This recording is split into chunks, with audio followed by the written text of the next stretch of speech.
नमस्कार. आज आपण ई कॅम्पसच्या मदतीने मार्कशीट बनवणार आहोत. तर त्याच्यासाठी आपल्याला ब्राउझरची आवश्यकता पडणार आहे. कोणतंही एक ब्राउझर ओपन करा. इथं ॲड्रेस बारमध्ये ई कॅम्पस सर्च करा. त्यानंतर जी पहिली साईट दिसेल त्यावर क्लिक द्या. त्यानंतर लॉग इन नावमध्ये जाऊन इन्स्टिट्यूट यावर क्लिक द्या. या ठिकाणी आपला जो इन्स्टिट्यूट कोड आहे तो ॲड करा. त्यानंतर आपला ईमेल आय डी आणि पासवर्ड टाका. समजा आपल्याला जर आपल्या युजर आय डीचा जर पासवर्ड माहीत नसेल तर फॉरगेट पासवर्डवरती क्लिक द्या. त्यावर क्लिक दिल्यानंतर आपल्याला आपला पासवर्ड रिकवर करता येईल. आणि त्यानंतर या ठिकाणी लॉग इन यावर क्लिक द्यायची.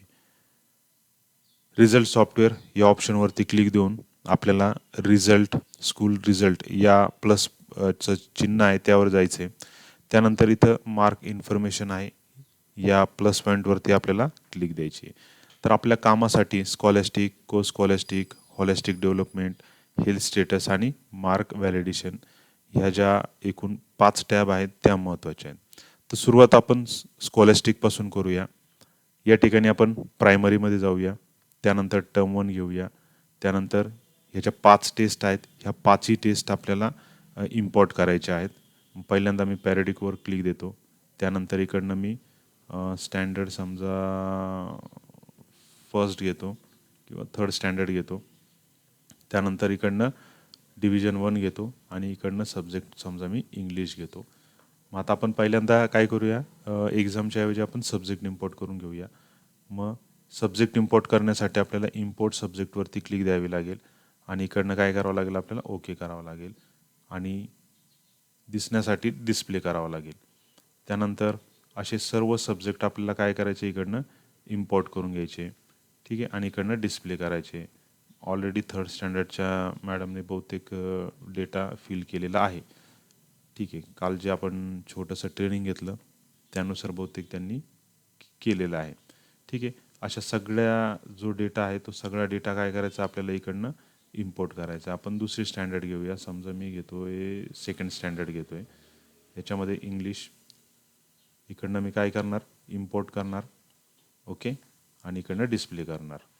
ठीक आहे. असे हे सगळे सब्जेक्ट काय करायचे, मला इकडनं इम्पोर्ट करायचे. सब्जेक्ट इम्पोर्ट झाल्यानंतर जी आपली एक्झाम आहेत ह्या सगळ्या एक्झाम काय करायच्या, इकडनं आपल्याला इम्पोर्ट करायच्या आहे.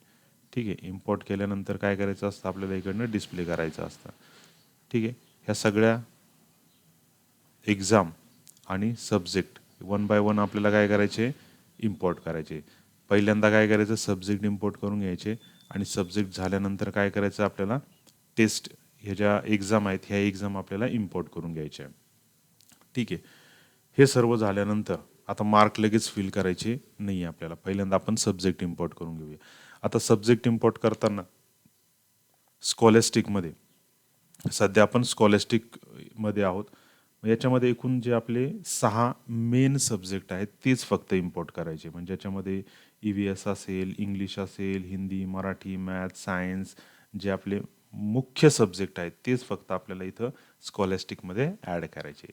बाकी कम्प्युटर असेल, आर्ट असेल, ते आपल्याला इथनं इम्पोर्ट करायची आवश्यकता नाही. मग हे कुठं इम्पोर्ट करायचे आपल्याला, तर हे इम्पोर्ट करण्यासाठी आपण को स्कॉलॅस्टिकमध्ये जाणार आहोत आणि ह्या को स्कॉलॅस्टिकमधनं आपण काय करणार आहोत, हे सब्जेक्ट इकडनं इम्पोर्ट करणार आहोत. समजा मी हायर प्रायमरीमध्ये 6 स्टँडर्ड घेतो आणि इकडनं आपण जे पण को स्कॉलॅस्टिक सब्जेक्ट आहेत ते घेऊ शकतो. म्हणजे समजा कम्प्युटर असेल, हेल्थ असेल, ड्रॉइंग असेल, वर्क एक्सपिरियन्स, म्युझिक, GK असेल, हे सब्जेक्ट किंवा 9वी आणि 10वीसाठी वॉटर सिक्युरिटी आणि स्काउट गाईड हे सब्जेक्ट आहेत. हे आपण इकडनं इम्पोर्ट करू शकतो. फक्त त्यावर क्लिक द्या आणि काय करा, फक्त इम्पोर्ट म्हणजे या इम्पोर्टवरती क्लिक द्या आणि त्यानंतर फक्त इकडनं डिस्प्ले करा. बस एवढं आपल्याला करायचं आहे. ठीक आहे. त्यानंतर पुढचं बघूया. आता हे हॉलिस्टिक आपण नंतर बघूया. त्यानंतर इथं हेल्थ स्टेटस आहे. हे हेल्थ स्टेटससुद्धा आपल्याला काय करायचं आहे, स्टँडर्ड वाईज आपल्याला पहिल्यांदा इम्पोर्ट करून घ्यायचं आहे. ठीक आहे. म्हणजे याच्यामध्ये हाईट असेल, वेट असेल, अटेंडन्स असेल, ह्या सगळ्या गोष्टी आपल्याला काय करायच्या आहे, इकडनं इम्पोर्ट करून घ्यायचं आहे. ठीक आहे. आता मी हाईट इम्पोर्ट करतो. समजा स्टँडर्ड घेतली 8, डिव्हिजन 1, इकडनं या ठिकाणी इम्पोर्टवर क्लिक दिली. स्टुडंट सब्जेक्ट इम्पोर्ट सक्सेसफुली आणि इकडनं डिस्प्ले करायचं. डिस्प्ले केल्याशिवाय आपल्याला डेटा इथं शो होत नाही. त्यानंतर वेट घ्या, इकडनं डिस्प्ले करा. ठीक आहे. त्यानंतर अटेंडन्स घ्या, इम्पोर्ट करा आणि त्यानंतर काय करा, इकडनं डिस्प्ले करा. ठीक आहे.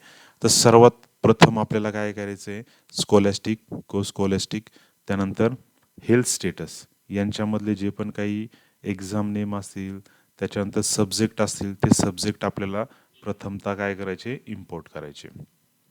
ते झाल्यानंतर आता आपल्याला मार्क टाकायचे. समजा मी डायरेक्टली स्कॉलॅस्टिकमध्ये आलो. त्यामध्ये मी समजा सेकंडरीमध्ये फर्स्ट टर्म 1 घेतलं आणि इकडनं मी समजा पॅरोडिक टेस्ट घेतो, स्टँडर्ड 9 घेतो आणि सब्जेक्ट समजा मी इंग्लिश घेतो. याला इम्पोर्ट करून घेतो. ऑलरेडी इम्पोर्ट आहे. डिस्प्ले करतो मी आता याला. आता पॅरोडिक टेस्टमध्ये समजा आपल्याला इथं मार्क्स फिल करायचे. मार्क्स फिल करण्यासाठी समजा मी इथं 10 मार्क्स टाकले, ओके, आणि एंटर दिलं, तर इथं मार्क्स आपले ॲड झाले नाहीत. ठीक आहे. आता याचं काय कारण आहे, तर आपण या ठिकाणी मार्क व्हॅलिडेशनमध्ये आपण मार्क्स आपल्या पद्धतीने ॲड केलेले नाही आहे. मग ते कसे ॲड करायचे ते आपण बघूया. ठीक आहे. मग आता सब्जेक्ट इम्पोर्ट झाल्यानंतर आपल्याला कुठं जायचं आहे, मार्क व्हॅलिडेशनमध्ये जायचं आहे. त्याच्यानंतर सेकंडरीमध्ये जातो मी, स्टँडर्ड 9 घेतो आणि इकडनं मी इंग्लिश हा सब्जेक्ट घेतो आणि इकडनं डिस्प्ले करतो आहे. आता टेस्ट 1, 2, 3, 4 आणि आपली फर्स्ट टर्म एक्झाम, ह्या ज्या 5 टेस्ट आहेत, ह्या 5 टेस्टमध्येच आपल्याला सध्या काम करायचं आहे. टेस्ट 5 नंतर 5, 6, 7, 8 आणि टर्म 2 हा जो आहे हा आपल्याला सेकंड टर्मसाठी आणि हा आपला फर्स्ट टर्मसाठी एवढा पार्ट कुठं टर्म 1 पर्यंत इथपर्यंतच, म्हणजे सध्या आपल्याला फक्त टर्म 1 पर्यंतच आपल्याला बघायचं आहे. टेस्ट 5 नंतरचा आपल्याला काही विषय घ्यायचा नाही आहे. मग आता टेस्ट 1मध्ये बघा, मग असे आपण तिथं 10 टाईप केलं, झालं नाही. त्याचं कारण काय आहे की आपण फर्स्ट टर्मला इंग्लिश या विषयासाठी फक्त 5 मार्क दिलेले आहेत. मग 5पेक्षा जास्त मार्क्स जर घेतले तर येणार नाही. ठीक आहे. मग आता फर्स्ट, सेकंड, थर्डसाठी क्रायटेरिया थोडासा चेंज आहे. त्यांनी त्यांच्या पद्धतीने इथं ॲड करायचे. त्यांच्या पद्धतीने म्हणजे कसं करायचं आहे, समजा आता ही टेस्ट 1, 2, 3 आणि 4 ह्या कोणकोणत्या टेस्ट आहेत ते आपल्याला स्कॉलॅस्टिकमध्ये दिसतंय बघा. स्कॉलॅस्टिकमध्ये मी आलो आहे, प्रायमरी घेतो आहे समजा आणि इकडनं पॅरोडिक, पोर्टफोलिओ, मल्टिपल, सब्जेक्ट ह्या आपल्या 4 टेस्ट आहे. म्हणजे टेस्ट 1 ही कोणती झाली, पॅरोडिक झाली. टेस्ट 2 कोणती झाली, पोर्टफोलिओ झाली. आणि जी सगळ्यात शेवटी जी होती, टर्म 1 असं नाव होतं, म्हणजे ती झाली आपली फर्स्ट टर्मची एक्झाम. ठीक आहे. मग हे आपल्याला काय करायचं आहे, यांचे मार्क्स जे आहेत ते मार्क्स आपल्याला काय करायचे, सर्वप्रथम आपल्याला याच्यामध्ये ॲड करून घ्यावे लागणार आहे. ठीक आहे. म्हणजे आपल्याला कसा क्रायटेरिया, आपल्याला ह्या टेस्टसाठी कसा क्रायटेरिया द्यायचा आहे तो आपण या ठिकाणी ॲड करू शकतो आहे. समजा आता मला वाटतं 4th स्टँडर्डचा क्रायटेरिया मी तुम्हाला दाखवतो. तर 4th स्टँडर्डचा अशा प्रकारे क्रायटेरिया केलेला आहे. आता ही जी आहे ही आपली रिटर्न टेस्ट आहे. ठीक आहे ना, ही रिटर्न टेस्ट आहे आणि हे जे 30 मार्क्स इथं पॅरोडिकला जे दिलेले आहेत, पॅरोडिक पहिल्या टेस्टला जे मार्क्स दिलेले आहेत ते बहुतेक युनिट टेस्टचे 20 प्लस 10 मार्क्स हे ओरलचे, असे 30 मार्क्स इथं ॲड केलेले आहेत. बाकी जे पोर्टफोलिओ असेल किंवा काही ॲक्टिव्हिटी आपण घेतो त्यानुसार हे इथं मार्क्स ॲड केलेले आहेत. म्हणजे हे 30, 40, 50, 60 आणि 40 अशा प्रकारे हा टोटल 100 मार्कांचा हा क्रायटेरिया आहे. ठीक आहे. तर अशा प्रकारे आपल्याला हे मार्क्स काय करायचे, आपल्या पद्धतीने आणि शिक्षकांची चर्चा करून शक्यतो मार्क्स इथं ॲड करायचे. समजा हा जर क्रायटेरिया तुमचा चुकला तर तुम्हाला परत मार्क्स काय करावं लागणार आहे, फिल करावे लागणार आहे. त्याच्यामुळं हे अत्यंत महत्त्वाचं आहे. तर मग लक्षात आलं आहे, पहिल्यांदा काय करायचं, आपल्याला सब्जेक्ट आपल्याला इम्पोर्ट करून घ्यायचे आणि त्यानंतर मार्क व्हॅलिडेशन करायचं आहे. आता मार्क व्हॅलिडेशन झाले आपलं. त्याच्यानंतर आता स्कॉलॅस्टिकमध्ये आलो मी. स्कॉलॅस्टिकमध्ये आल्यानंतर समजा सेकंडरी घेतो मी, त्याच्यामध्ये टर्म 1, त्याच्यामध्ये पॅरोडिक टेस्ट, त्याच्यानंतर स्टँडर्ड समजा 10च घेऊया चला, त्याच्यात मार्क्स मी ॲड केलेले आहेत. त्याच्यानंतर इंग्लिश आणि इकडनं काय केलं मी, डिस्प्ले केलं. आता आपण काय केलं आहे, समजा सगळे सब्जेक्ट इम्पोर्ट केलेले, सगळ्या एक्झाम इम्पोर्ट केलेले आहे आणि मार्क व्हॅलिडेशन केलेले आहेत. मग आता तुमच्या इथं काय असणार आहे, ब्लँक असणार आहे. मग तुम्हाला जर समजा याच्यामध्ये एडिट करायचं असेल, समजा मी इथं स्टँडर्ड 9 घेतो, सब्जेक्ट घेतो इंग्लिश. मला आता इथं काय करायचं आहे, पॅरोडिक टेस्टचे मार्क्स टाकायचे इंग्लिश या विषयाचे. मग इथं डबल क्लिक द्यायचं आणि जे पण काही तुमचे मार्क्स असतील ते मार्क्स काय करायचे इथं व्यवस्थित रोल नंबर वाईज काय करायचे आपल्याला ॲड करायचे आहेत. ठीक आहे, अशा प्रकारे तुम्ही इथं ॲड करायचे आहेत. हे ॲड झाल्यानंतर काय करायचं आपल्याला इकडनं सेव्ह करायचं आहे. सेव्ह करायला विसरायचं नाही. मी सध्या सेव्ह करत नाही. मग आता इंग्लिश या विषयाचे टेस्ट 1चे मार्क्स झालेले आहेत. मग आता मला काय करायचं आहे, सेकंड घ्यायचं आहे. ठीक आहे ना. मग सेकंड घेण्यासाठी मी काय करणार परत एकदा, समजा हे सेव्ह करून बघतो मी, मार्क्स एवढे सेव्ह झालेले आहेत. आता मला सेकंड घ्यायची आहे. मग मी इंग्लिश या विषयाची सेकंड टेस्ट घेणार, पोर्टफोलिओ. आता इथं पोर्टफोलिओ आलेलं नाही आहे, इथं फक्त पॅरोडिकच दिसतंय. मी इकडनं डिस्प्ले केलं, इथं पोर्टफोलिओ आला. परत तुम्ही इथं 1 बाय 1 काय करू शकताय, मार्क्स ॲड करू शकताय, फक्त इंग्लिश विषयाचेच. ह्या इंग्लिश विषयाच्या जेवढ्या टेस्ट आहेत त्या इथं आपल्याला त्यांचे मार्क्स काय करायचे 1 बाय 1 ॲड करायचे. ठीक आहे, ॲड झाल्यानंतर सेव्ह करायला विसरायचं नाही. आणि सगळ्यात शेवटी जी आपण रिटर्न टेस्ट घेतलेली होती फर्स्ट टर्मची, त्याचे मार्क्स आपल्याला इथं ॲड करायचे आणि शेवटी सेव्ह करायचे. तर अशा प्रकारे इंग्लिश या विषयाच्या टोटल 5 एक्झामच्या आपण काय केलं इथं जे मार्क्स आहे ते ॲड केले. असे आपल्याला सगळे 1 बाय 1 काय करायचे ॲड करायचे. मग हिंदी, मराठी, मॅथ, सायन्स आणि सोशल सायन्स अशा मेन सब्जेक्टचे मार्क्स इथं आपल्याला ॲड करायचे आहेत. ठीक आहे, हे सर्व झाल्यानंतर आपल्याला कुठं जायचं आहे, कोर्स स्कॉलस्टिकमध्ये जायचं आहे. कोर्स स्कॉलस्टिकमध्ये आपल्याला जे पण काही आपले कम्प्युटर असेल, त्याच्यानंतर हेल्थ अँड फिजिकल एज्युकेशन असेल, ड्रॉइंग असेल, जी के असेल, ते सब्जेक्ट आपल्याला इकडनं ॲड करायचे.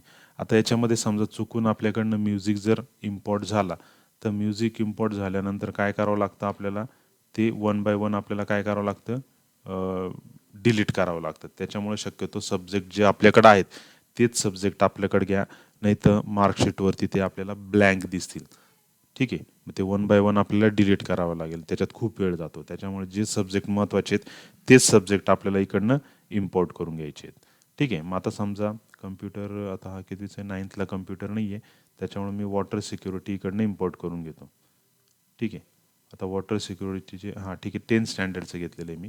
आता वॉटर सिक्युरिटी किंवा स्काउट गाईड असेल तर ते सगळे मार्क्स तुम्ही इकडनं काय करू शकता 1 बाय 1 ॲड करू शकता. ॲटोमॅटिक या ठिकाणी जे ग्रेड आहेत त्या ग्रेड काय होत आहे ॲड होत आहे. ठीक आहे, हे सर्व झाल्यानंतर 1 बाय 1 काय करायचं इकडनं सेव्ह करायचे. सेव्ह करायला विसरायचं नाही.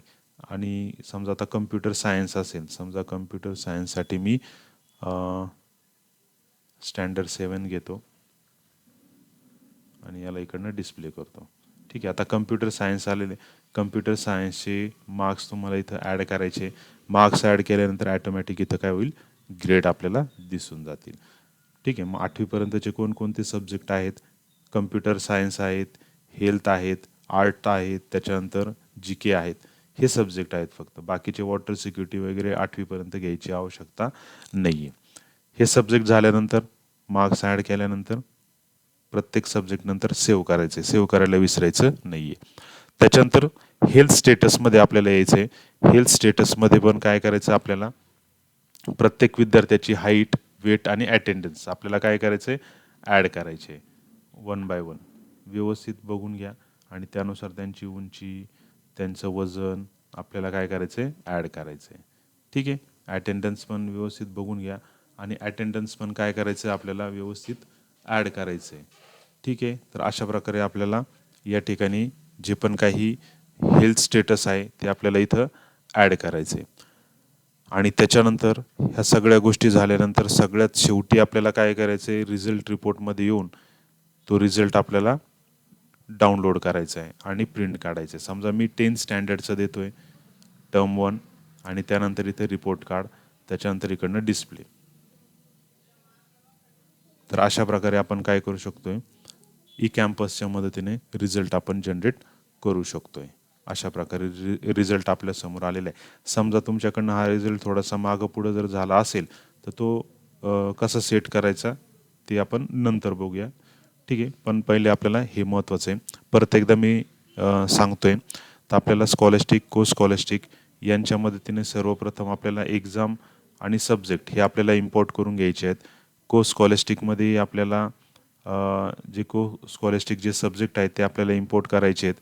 त्यानंतर हेल्थ असेल, त्याच्यामध्ये आपल्याला विद्यार्थ्यांची हाईट, वेट आपल्याला ॲड करायचे आहेत. ठीक आहे. आणि त्यानंतर मार्क व्हॅलिडेशन आपल्याला करायचं आहे. आणि एक माझ्याकडनं राहिलं ते म्हणजे हॉलिस्टिक डेव्हलपमेंट. या हॉलिस्टिक डेव्हलपमेंटमध्ये समजा आपल्याला हायर प्रायमरी आहे किंवा मी स्टँडर्ड 10चंच दाखवतो. समजा क्रिटिकल थिंकिंग आहे. ठीक आहे. हे सुद्धा आपल्याला इम्पोर्ट करायचे आहे. हॉलिस्टिक माझ्याकडनं राहून गेलं तर हे आपल्याला इम्पोर्ट करायचे आहेत. हे इम्पोर्ट केल्यानंतर तो विद्यार्थी क्रिटिकल थिंकिंगमध्ये कसा आहे ते आपल्याला ग्रेड वाईज इथं आपल्याला शो करायचं आहे. आता मी क्रिटिकल थिंकिंग, क्रिएटिव्हिटी, त्यानंतर कम्युनिकेशन, कोलॅबोरेशन, त्यानंतर अजून इकडनं मला वाटतं फ्लेक्झिबिलिटी, अजून लीडरशिप, त्यानंतर अजून इकडनं हे दोन्ही ऑप्शन घेतलेले आहेत. ठीक आहे. तर तुम्ही अजून तुमच्या पद्धतीने घेऊ शकता आणि शक्यतो जे मी घेतलेले आहेत शक्यतो तेच घ्या. पहिले तीन घ्या किंवा 4 घ्या. त्यानंतर लीडरशिप घ्या, फ्लेक्झिबिलिटी घ्या आणि त्यानंतर मग ही इकडचे 2 घ्या. ठीक आहे. अशा प्रकारे तुम्ही इकडनं ॲड करू शकता. म्हणजे ते रिझल्टमध्ये आपल्याला अशा प्रकारे दिसतील. मी रिझल्ट परत एकदा शो करून दाखवतो तुम्हाला.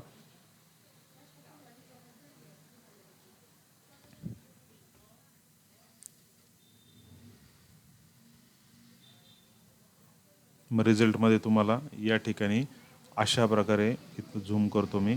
अशा प्रकारे जी हॉलिस्टिक डेव्हलपमेंट आहे ती आपल्याला अशा प्रकारे दिसेल. ठीक आहे. हे डिलीट होत नाही, हे लक्षात ठेवायचं आहे.